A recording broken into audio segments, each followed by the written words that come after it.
Hello, my friend. It is Pat Sloan for my daily video, and we are on Wednesday, October 7th.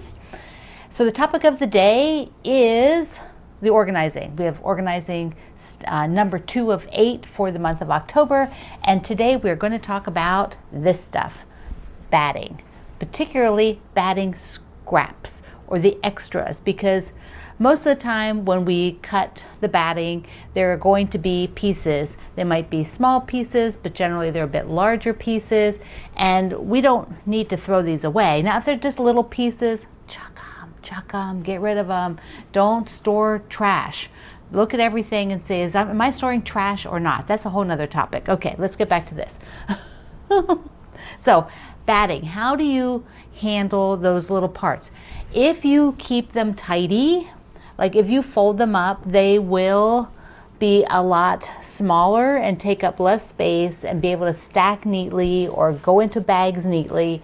Yesterday I gave the tip that we got from one of our friends of putting them in the vacuum bags, but you know, a lot of us are just really not going to do that, are we? So get them into some sort of reasonable size, and you can stack them like they're fabric just on a shelf.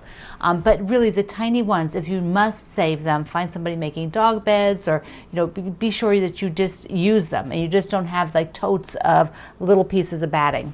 But the other thing I want to tell you is how I handle using this batting. There are lots of theories, you know, these little about using them in your quilts, about how to make it wonderful. There are batting tapes where you put the two, you know, you would put the less edges. Let's go down here. I think I can handle it better down here.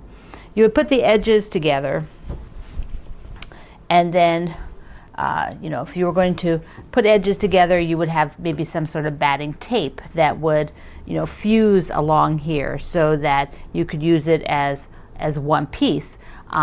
There are, you know, methods where you like do a curve, and then you know, of the two of them, and then you snug them together.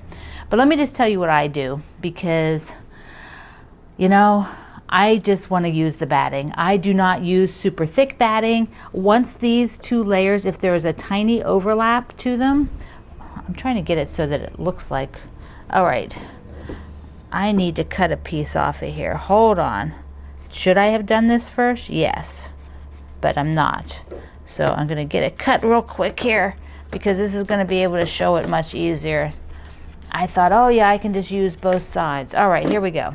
So we have one edge, and you have the other edge that you want to, you know, put together.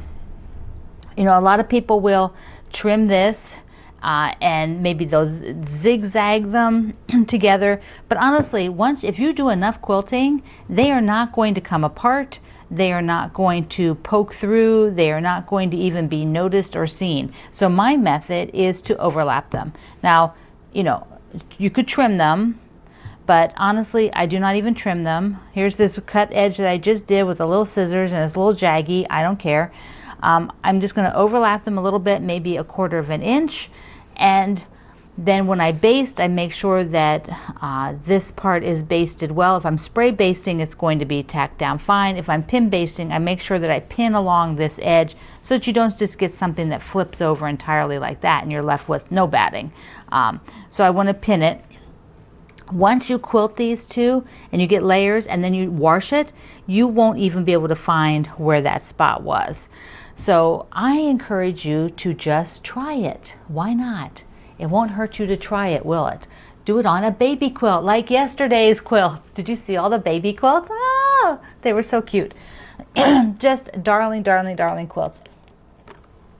Baby quilts are the best. So you have to go to Quilt Along with Pat Sloan and take a look at all the super cute baby quilts from yesterday. So this is Block Wednesday, and we are on the break in between having the new project starting, which is Cozy Things. So I have up on the wall, I think I showed you standing up with it, but there it is. Oh, let me move the office assistant here out of the way. So there you go. You can see the whole quilt, and I did break down and get the little floral.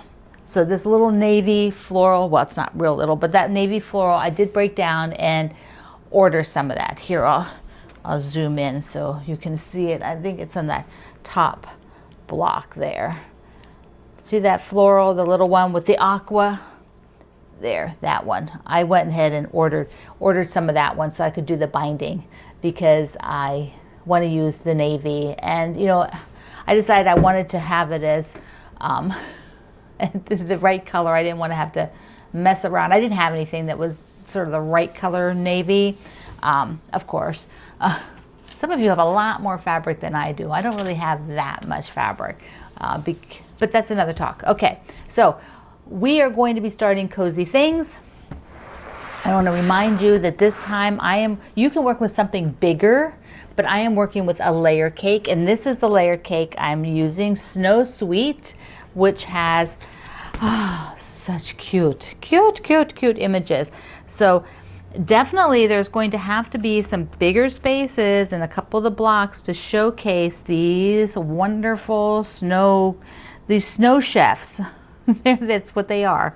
They're chefs in snowmen, snow ladies, snowmen. There's got a pot of tea, but there's these giant snowflakes, the text print, some more giant snow, the gingham.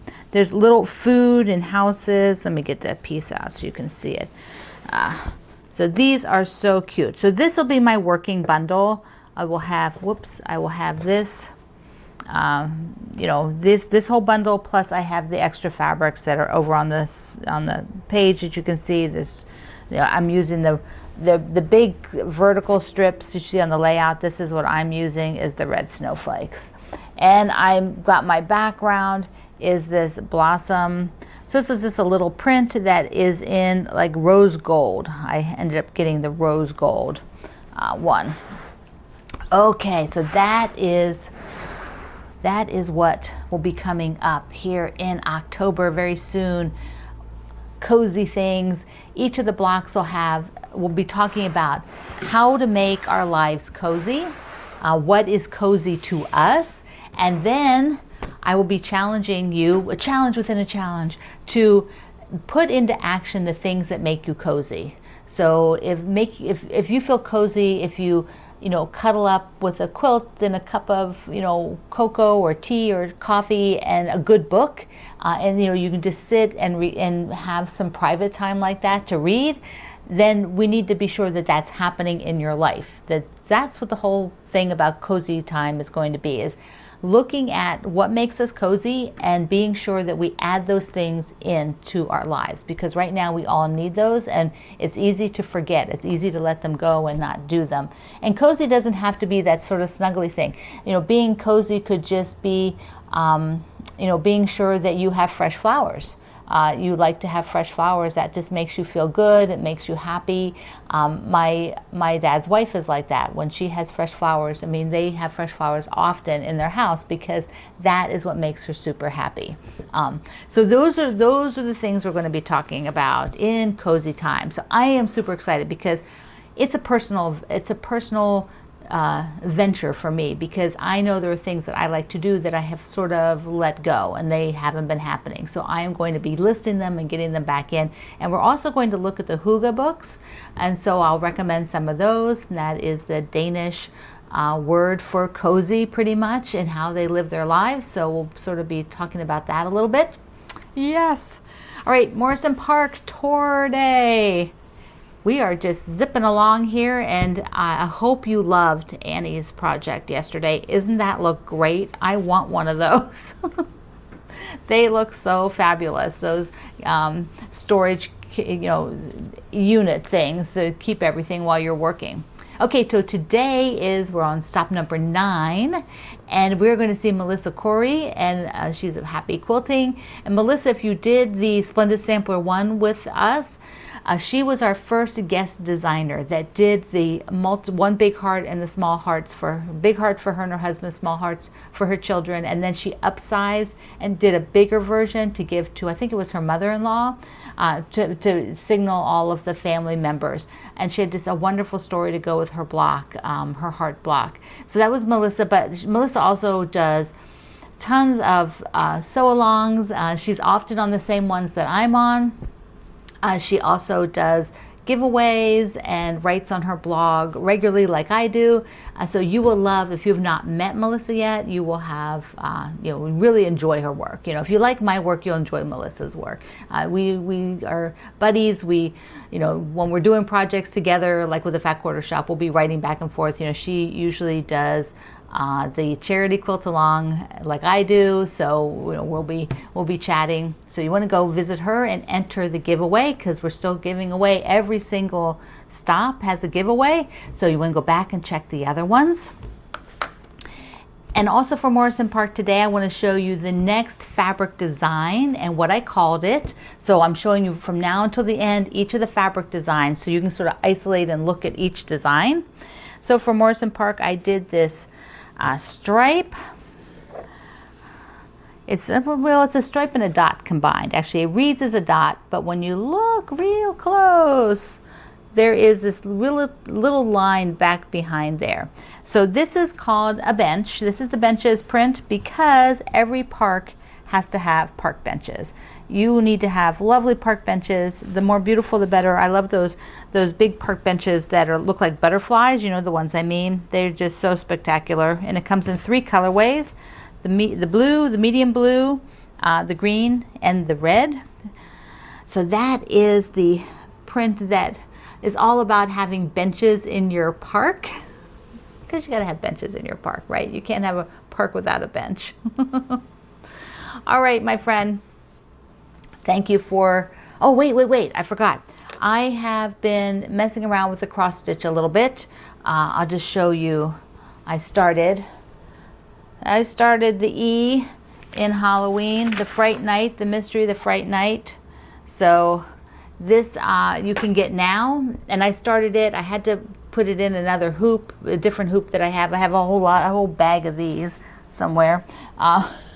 Because I couldn't get it out of the Q-snap, because they're really tight and I don't have the strength to get it out of the Q-snap. So it's like, oh, I have a bunch of other type of hoops. I will use those. So I'm working on that, and I will show you a bit more. What I decided to do is that every day I decided to do at least like 10 minutes. I can do 10 minutes, right? That's my motto. We can do 10 minutes of something. So I will be doing 10 minutes on this one, and I know I won't get very far, and hopefully I can do a bit more, but it's hard on a lot on the left hand, even though it's not doing as much. Just whenever I have to make the fingers do things like this, then it cramps up. So I have to be careful with that. Okay, Wednesday, you want to go on over to my website linked below, because I have put up some Halloween things for this Wednesday for you to see that are free patterns, and one is from, no, he said, yeah, I just put up a free pattern, so you want to go over and check that out.